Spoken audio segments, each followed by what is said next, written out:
Hello everyone. आज हम कर रहे हैं अपना चैप्टर फर्स्ट साइंस का। देखो, अब पिछली वीडियो में हमने कर दिया था केमिकल इक्वेशन तक। ठीक है, हमारा टॉपिक कंप्लीट हो गया था। नेक्स्ट टॉपिक करते हैं, write a chemical equation. Chemical equation को लिखना। ठीक है, कैसे लिखते हैं। Is there any other shorter way, क्या कोई दूसरा शॉर्ट तरीका है for representing chemical equation, chemical equation को रिप्रेजेंट करने के लिए। अभी तो हमने क्या किया था पीछे, वर्ड इक्वेशन। ठीक है, chemical equations can be made more concise and useful if we use a chemical formula instead of words। chemical equation क्या होगी, बहुत ज़्यादा मतलब यूजफुल होगी हमारे लिए अगर हम केमिकल फार्मूला वर्ड्स की जगह पर केमिकल फार्मूला यूज करने लग जाए। ए chemical equation represent a chemical reaction. जो केमिकल इक्वेशन होती है, जैसे ये इक्वेशन है Mg+O2 MgO। ठीक है, वो रिप्रेजेंट किसको करती है, केमिकल रिएक्शन को। ये केमिकल रिएक्शन हो रही है।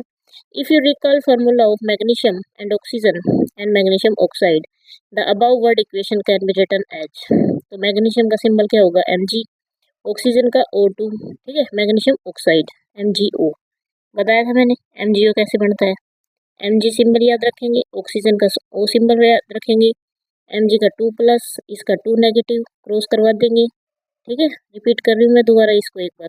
Mg2O2, 2 कॉमन आ जाए, MgO। ठीक है, count and compare the number of atoms of each element on the left hand side and right hand side of the arrow. ये कह रहा है काउंट, गिनो और compare the number of atoms. Number of atoms को compare करना है कि Mg यहाँ पर कितने है रिएक्टेंट में, Mg प्रोडक्ट में कितने हैं, ऑक्सीजन कितने हैं, ऑक्सीजन प्रोडक्ट में कितने हैं। On the left hand side, right hand of the arrow is the number of atom of each element the same on both sides। यदि नंबर ऑफ एटम्स प्रत्येक एलिमेंट के दोनों साइड सेम है, मान लो Mg यहाँ पर 1 है, यहाँ पर भी Mg 1 है, यहाँ पर ऑक्सीजन 2 है और ऑक्सीजन 1 है। ठीक है, तो मैग्नीशियम तो एक सेम है मतलब। ठीक, इफ यस यदि है, then the equation is balanced. तो इक्वेशन को क्या बोलेंगे, बैलेंस्ड है। इफ नॉट यदि नहीं है, then the equation is unbalanced. अगर ऑक्सीजन यहाँ पर 2 है, यहाँ पर ऑक्सीजन 1 है, ठीक है, तो अनबैलेंस्ड हो गई, because the mass is not same on the both side of the equation. क्योंकि मास क्या नहीं है, सेम नहीं है दोनों इक्वेशन में। अब Mg का जितना मास है 1 का, यहाँ पर Mg का 1 का मास है, यहाँ पर ऑक्सीजन के मास है, यहाँ पर 2 एटम का लिया गया है। ठीक है, और यहाँ पर 1 एटम का मास लिया गया है, तो दोनों में क्या नहीं है, सेम मास नहीं आ रहा। Such a chemical equation is a skeletal chemical equation for a reaction. तो ये केमिकल इक्वेशन है, ये क्या कहलाएगी, जो इक्वेशन बैलेंस नहीं होगी उसका नाम क्या होगा, skeletal chemical equation for a reaction. Equation 1.2 है ये, Mg+O2 MgO। Equation 1.2 is a skeletal chemical equation for the burning of magnesium in air. ठीक है, कर लोगे। अब पता चल गया स्केलेटल केमिकल इक्वेशन किसे कहते हैं, बैलेंस्ड। नेक्स्ट देखो, balanced chemical equations. Recall the law of conservation of mass that you studied in class 9। दोबारा से रिकॉल करते हैं कि law of conservation of mass that you, जो तुमने स्टडी किया क्लास 9th में। Mass can neither be created not destroyed. Mass को ना तो क्रिएट कर सकते हैं ना डिस्ट्रॉय कर सकते हैं इन केमिकल रिएक्शन में। That is the total mass of the element present in product of a chemical reaction has to be equal to the total mass of element present in the reactants. That is क्या कह रहे हैं, total mass of the element present in the product of a chemical reaction. जो total mass of element का होगा, जो कहाँ पर होगा, प्रोडक्ट में होगा, केमिकल रिएक्शन में। केमिकल रिएक्शन में जो टोटल मास होगा, ठीक है, chemical reaction has to be equal to total mass of element present in the reactants. ये कह रहे हैं total mass of element present in products. Product में जो एलिमेंट्स प्रेजेंट है उनका टोटल मास, और जो रिएक्टेंट में एलिमेंट प्रेजेंट है उनका टोटल मास, ठीक है, वो दोनों क्या होंगे, इक्वल होने चाहिए। अभी बताया था। ठीक है, तो इन अदर वर्ड्स, दूसरे शब्दों में, the number of atom of each element remain the same. तो इसका मतलब क्या हुआ, इक्वल कब होंगे, जब नंबर ऑफ एटम सेम रहेंगे। अगर नंबर ऑफ एटम डिफरेंट रहेंगे तो मास भी क्या नहीं आएगा, इक्वल नहीं आएगा। ठीक है, तो देखो अब इसमें, each element remain the same before and after a chemical reaction. Hence we need to balance a skeletal chemical equation. इसलिए हमें आवश्यकता पड़ी बैलेंस करने की, किसकी, स्केलेटल केमिकल इक्वेशन को। Is the chemical equation 1.2 be balanced.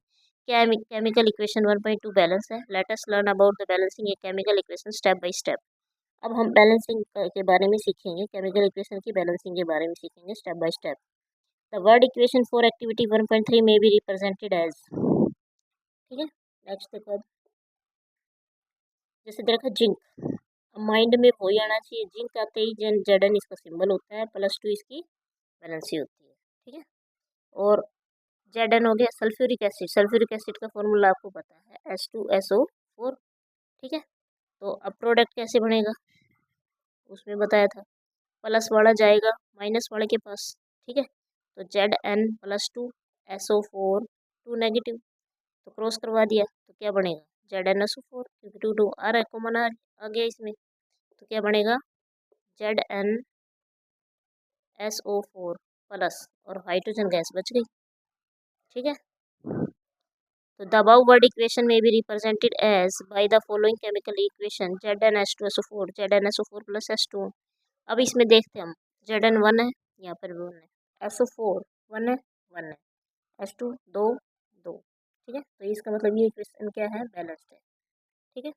Let us examine the number of atom of different elements on both sides of the arrow. अब हम एग्जामिन करते हैं नंबर ऑफ एटम्स को, अलग अलग एलिमेंट्स बोथ साइड में। तो देखो एलिमेंट जिंक यहाँ पर 1 है, रिएक्टेंट में, प्रोडक्ट में भी क्या है 1 है, ठीक है। हाइड्रोजन 2 है, तो हाइड्रोजन 2 है, S एक है, तो S एक है, O कितने 4 है, तो यहाँ भी 4 है, ठीक है। As the number of atoms of each element is the same on both sides of the arrow। जो नंबर ऑफ एटम्स जो प्रत्येक एलिमेंट की है वो सेम है दोनों साइड से, is a balanced chemical equation. तो इसका मतलब ये क्या हुआ कि बैलेंस्ड केमिकल इक्वेशन है। Let us try to balance the following chemical equation. अब इसको ट्राई करते हैं इस केमिकल इक्वेशन को बैलेंस करने की। Fe + H2O, तो क्या बन रहा है Fe3O4 और H2O, ठीक है। करते हैं इसको। नेक्स्ट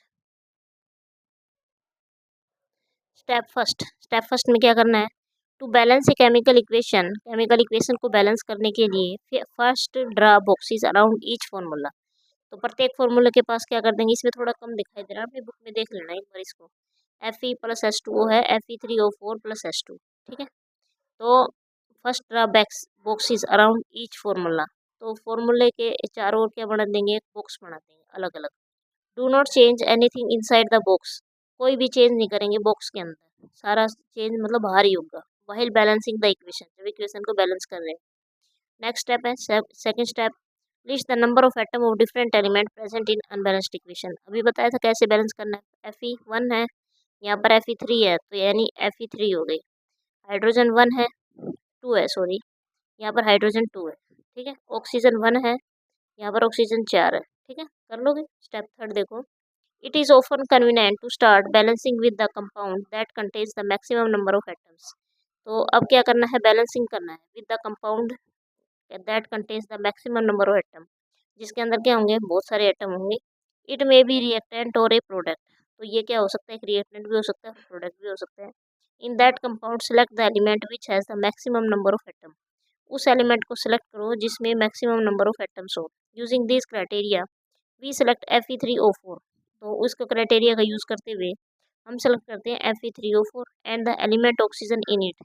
हमें ऑक्सीजन किसमें, देखो सबसे पहले नंबर ऑफ एलिमेंट इसमें ज़्यादा है, चाहे रिएक्टेंट में हो चाहे प्रोडक्ट में हो, ये बात कही थी अभी ऊपर इसमें, ठीक है। तो यहाँ पर देखेंगे ऑक्सीजन 4 है, the element oxygen in it, there are 4 oxygen atoms on right hand side only 1 on the left hand side. Right hand side में तो 4 है और लेफ्ट हैंड साइड में 1 है, ठीक है। तो क्या करना है, to balance the oxygen atom of oxygen initial reactant में H2O, ठीक है। तो इसमें कितने हैं इन प्रोडक्ट में Fe3O4, तो 4 हो गई। तो इसको किससे मल्टीप्लाई कर देंगे, 4 से मल्टीप्लाई कर देंगे। To equalise the number of atoms it must be remember that we can note after the formula of the compound और element involve in the reaction. क्या करा है, equalise the number of atom, number of atoms को equalise करने के लिए it must be remembered, यह तुम्हें याद होना चाहिए, याद रखना है कि that we can note after the formula of compounds और elements involve in the reaction, ठीक है। कि इसमें क्या नहीं होगा, it must be remember that we can note after, alter है ये, आफ्टर नहीं सॉरी अल्टर, तो इसको दोबारा से देखो एक बार। To equalise the number of atoms it must be remembered that we cannot alter the formula of compounds or elements involved in the reaction. For example, no two balanced oxygen atom we can put coefficient 4 as 4s2 not S2SO4। मतलब ये कह रहा है कि H2O4 यानी 4 से multiply करवानी है, तो इसका ये नहीं है कि फॉर्मूले के अंदर हम इससे लिख देंगे H2O4 ऐसे लिख देंगे, नहीं, इसका कोफिशिएंट के लेके मल्टीप्लाई करवाना है। कोफिशिएंट आपको पता ही है, ठीक है। तो now the partly balanced equation becomes, देखो Fe4H2O Fe3O4 प्लस H2O, ठीक है। जैसे आपको ध्यान भी होगा कोफिशिएंट, जैसे मैं बोल दूँ 6x क्यूब माइनस 7x के, तो मैं बोलूँ x के का कोफिशिएंट क्या होगा, तो आप क्या लिखोगे -7।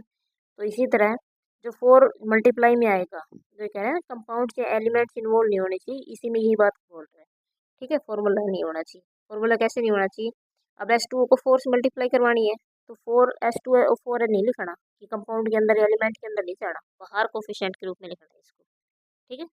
नेक्स्ट देखो step 4, Fe and H atoms are still not balanced, अभी बैलेंस नहीं हुए। Pick any of these element to proceed further, let us balance oxygen hydrogen atom in the partly balanced equation. तो अब क्या करना है, हाइड्रोजन को करना है। तो यहाँ पर हाइड्रोजन कितने थे, 2 हैं, यहाँ पर 8 है, तो 2 4 जा 8, इसको 4 से मल्टीप्लाई करवा देंगे। आई बात समझ में, इसको 4 से मल्टीप्लाई करवा देंगे, क्योंकि यहाँ पर कितने हैं, 2 है ना प्रोडक्ट में, और यहाँ पर रिएक्टेंट में कितने हैं, 8 है, ठीक है। नेक्स्ट देखो, examine the above equation and pick up the third element which is not balanced. अब क्या करना है, अबव इक्वेशन को उठाना है, अबव पहले वाली इक्वेशन देखनी है, third element which is not balanced, you find that only one element is left to be the balanced. तो Fe कितने हैं, यहाँ पर 3 है, 1 है, यहाँ पर 3 है प्रोडक्ट में, तो 3 से मल्टीप्लाई करवा देंगे, तो 3 से मल्टीप्लाई करवा देंगे तो इसमें करवा देंगे फॉर्मूला के आगे 3, ठीक है, तो ये करवा देंगे, ठीक। तो अपनी बैलेंस हो गई। अब 3 Fe यहाँ पर है, Fe3 यहाँ पर है, 4 2 जा 8 हाइड्रोजन, 4 2 जा 8 हाइड्रोजन, ऑक्सीजन 4 से मल्टीप्लाई हो जाएगी 4, तो ऑक्सीजन भी 4 है। स्टेप 6 में लिखना है, finally to check the correctness of balanced equation we count atoms of each element on both side of equation. हमने एटम काउंट कर लिए, ठीक है, तो इसको ऐसे लिख देंगे, ये बैलेंस्ड इक्वेशन है। The number of atoms of elements on both side equation 1.9 are equal, तो नंबर ऑफ एटम दोनों साइड में क्या है, इक्वल है। This equation is now balanced, और ये इक्वेशन क्या है, बैलेंस्ड है। This method of balancing chemical equation is called heat and trial method. तो ये मेथड बैलेंसिंग केमिकल इक्वेशन का क्या कहलाएगा, heat and trial method. As we make trials to balance the equation by using the smallest whole number coefficient, तो we make trials to balance the chemical by using, अभी देखो line कही गई है दोबारा से, इंपॉर्टेंट है, ध्यान रखना, by using smallest whole number coefficient, coefficient use करके होल नंबर कोफिशिएंट, ठीक है ना। Writing symbols of physical states, carefully examine, ध्यान से एग्जामिन करो above balanced equation 1.9। Does this equation tell us anything about the physical state, क्या ये equation हमें बताती है about the physical state of each reactant, reactant की फिजिकल स्टेट बता रही है, प्रोडक्ट की फिजिकल स्टेट बता रही है कि ये सॉलिड है, गैस है, लिक्विड है, कुछ भी नहीं पता हमें। No information has been given in this equation, कोई भी इन्फॉर्मेशन यहाँ पर नहीं दी गई है in this equation about their physical state के बारे में, ठीक है। तो to make a chemical equation more informative, तो chemical equation to make a chemical equation more informative, ज़्यादा से ज़्यादा इन्फॉर्मेटिव बनाने के लिए केमिकल इक्वेशन को the physical state of the reactant and product are mention along with their chemical formula. तो physical state लिखेंगे किसके साथ, रिएक्टेंट एंड प्रोडक्ट के, जो मेंशन दे रखे हैं with their chemical formula. Gaseous, liquid, aqueous, solid gases of reactants and products are represented by the notations. Gases को किससे रिप्रेजेंट करते हैं, जी से, लिक्विड को एल से, एक्वस को ए क्यू, सॉलिड को एस से, ठीक है, स्मॉल एस, रेस्पेक्टिवली, क्रम से। रेस्पेक्टिवली का मतलब क्रम से, क्रम से का मतलब ये होता है क्रम में जो है, अब जब गैसियस है पहले सबसे पहले पे तो गैस का सिंबल है, लिक्विड जो है फिर लिक्विड का सिंबल है, थर्ड पे एक्वस है तो एक्वस का सिंबल है, ठीक है।